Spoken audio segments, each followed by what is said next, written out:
But before we start this battle, I'll be dividing you into two groups. All the girls will cheer for Sassy. Come on, girls, let me say Sassy, Sassy, Sassy. And all of the boys, let's cheer for Robbie, Robbie, Robbie. Robic! Okay, here's ready, set, go! Here's Rock Guns first ball. Followed only by Sassy. Second ball for Robbie, and it's a tie. And for the last ball, who's gonna win? And Sassy wins! First round. Okay, fine. Sassy pick up the three rings at the same time. Madaya yung iba. It's by putting the sheet back to its correct slot. Just like Sassy, we're in the Mocos from South America, and we are known to be the gentle giants of the family. Because we are the second largest nationalized Mocos. They can grow up to 19 centimeters in length and can live up to 8 years old. Same their names are chlorophyll. They usually feed on seeds, nuts, salts, and minerals along their river banks. And for Lakshmi, and you know about it, right? All over Lakshmi.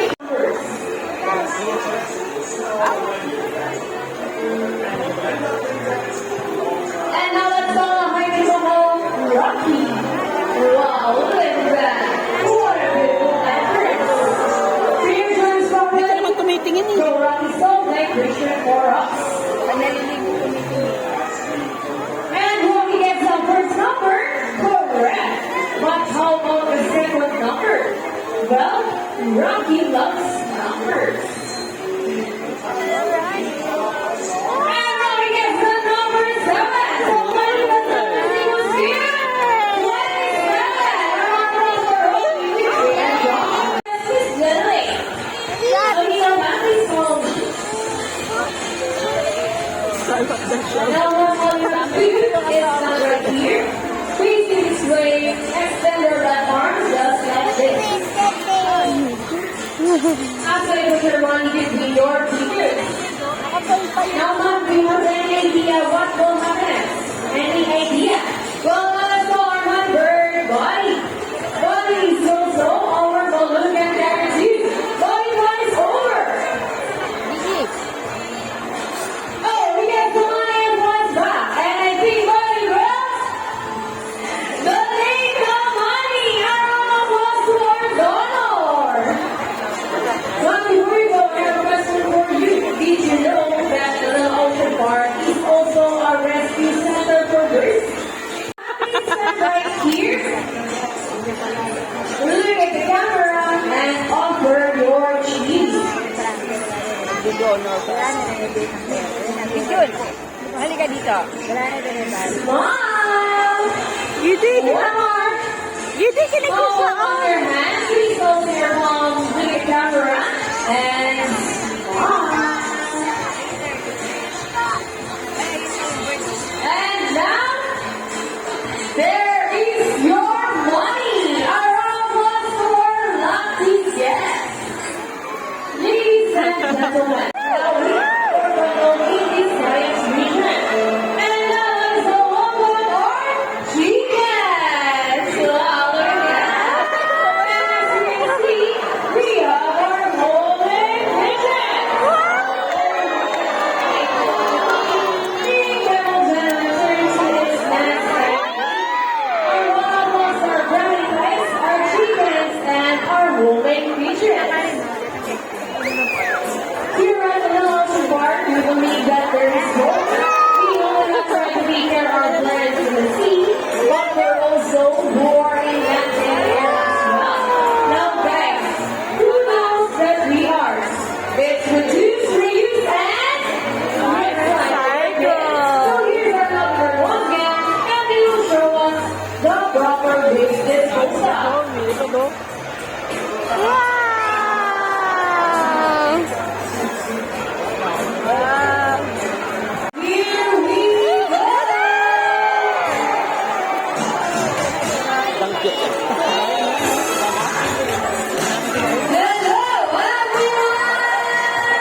Sila and friends together with the trainers wipe the sun.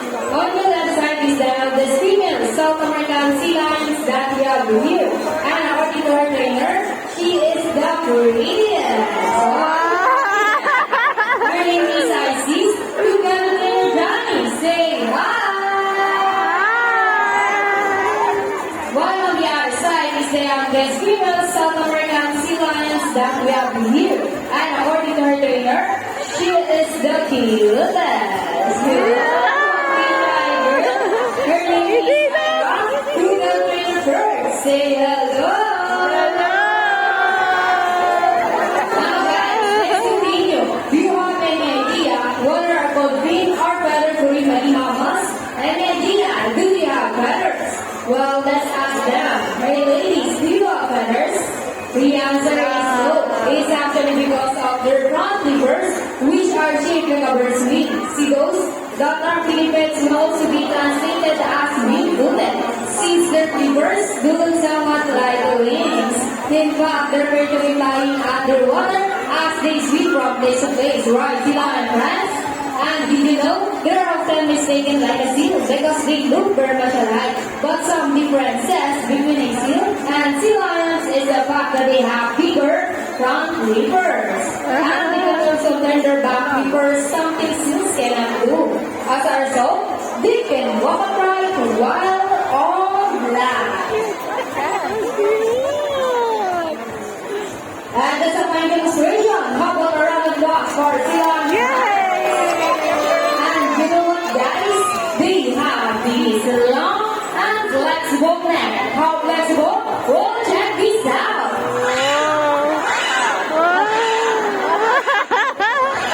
So let's go right. How about as you can see, their body is covered with a tinkle. Dumidila. Malupitan pala yan. And their whiskers help the sea lions sense of touch. They contain nerve fibers, which make them sensitive.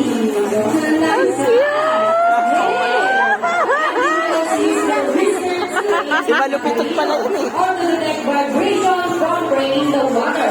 And their smoke scanners give them a good sense of marine animals can see both above and underwater. We have a keen eyesight but no color vision. In the wild, they inhabit water with typhoons, and they have a preference for rocky beaches. They have excellent climb abilities, which can easily scale rocky very strong front flippers.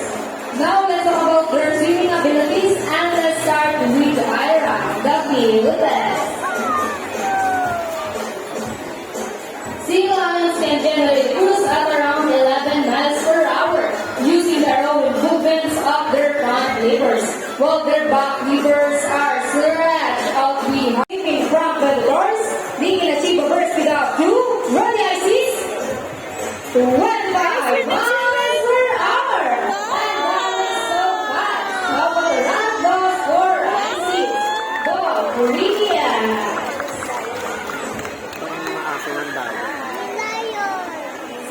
Oh, nice slide. And another one. She deserves it. Now here's an interesting story about our sea lions. Did you know that the U.S. Navy has trained a few of them? Ayan, sa'yo! Ready, guys? Up, 2, 3, 4, up, 2, 0. Ay, napaka-cute! This time, could you please join our sea lion friends in a salute? In a count of 3, everybody please salute and make this one loud. People of the crowd, are you ready? Yeah! Hey guys, I can't hear you. Are you ready? Yes! Our sound.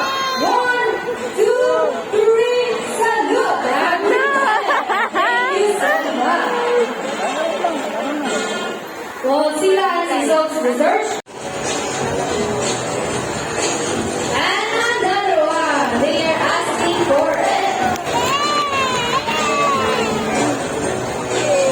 So, trainers, what next? The ball?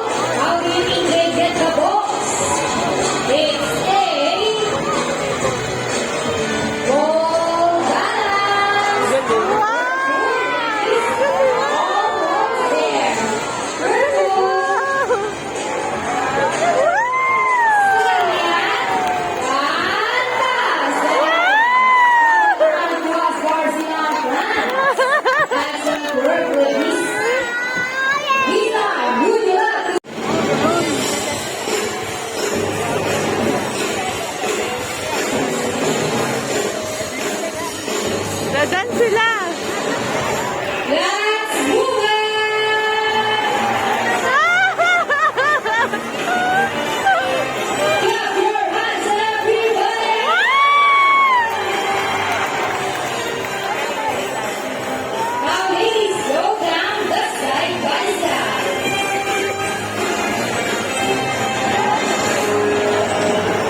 Pinakababa dito.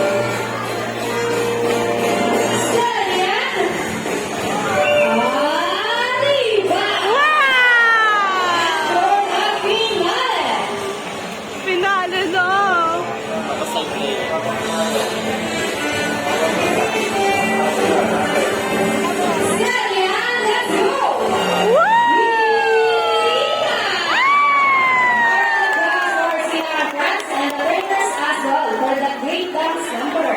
Wow! Yay! Giddy? Giddy, yay!